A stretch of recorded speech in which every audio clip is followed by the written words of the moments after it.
Assalamualaikum warahmatullahi wabarakatuh. Selamat siang semuanya. Kembali dengan materi mata kuliah Rekayasa Sistem Informasi yang saat ini kita masuki pada materi web service ya. Ini nggak bisa sih. Web service itu adalah suatu sistem perangkat lunak ya yang dirancang untuk mendukung interoperabilitas, yaitu kapabilitas dari sebuah aplikasi dan interaksi antar sistem pada suatu jaringan.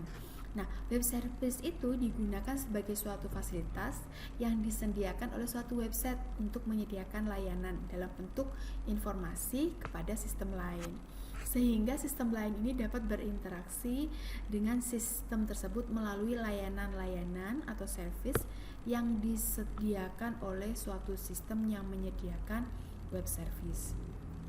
Web service ini biasanya menyimpan data informasi dalam bentuk XML, sehingga data dapat diakses oleh sistem lain walaupun berbeda platform, sistem informasi maupun bahasa compiler. Jadi ini kenapa web service itu bisa, jadi sebuah aplikasi berbasis web itu mudahnya ini karena dia multi platform, mudah tanpa melihat sistem informasi ataupun bahasa compilernya.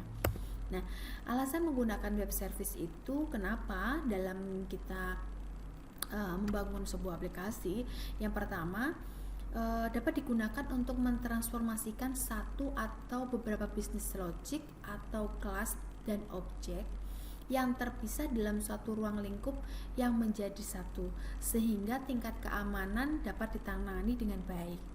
Kemudian yang kedua, web service memiliki kemudahan dalam proses deployment-nya, yaitu implementasinya, karena tidak memerlukan registrasi khusus ke dalam suatu sistem sistem operasi. Nah, web service cukup diupload ke web server dan siap diakses oleh pihak-pihak yang telah diberikan otoritas. Nah, web service itu berjalan di port 80 yang merupakan protokol standar HTTP. Dengan demikian, web service ini tidak memerlukan konfigurasi khusus di sisi firewall-nya. Nah, tiga entitas dari web service ini adalah service requester, yaitu peminta layanan, service provider, penyedia layanan, dan service registry adalah daftar layanannya. Nah, ini tiga entitasnya jika digambarkan seperti ini ya. Service requester dengan service registry itu saling mencari ya. Kemudian ini dipublish nih. Service requester itu adalah peminta layanan yang mencari dan menemukan layanan yang dibutuhkan serta menggunakan layanan tersebut. Kalau service provider berfungsi untuk menyediakan layanan atau service dan mengolah sebuah registry agar layanan-layanan tersebut dapat tersedia. Kemudian service registry yaitu berfungsi sebagai lokasi sentral yang menyediakan semua layanan atau service yang telah diregister. Jadi di sini ini web service.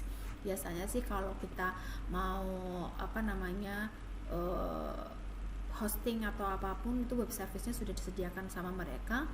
Kita tinggal masukkan source code-nya ke dalam sistemnya mereka dan kita sudah bisa langsung mengakses seperti itu.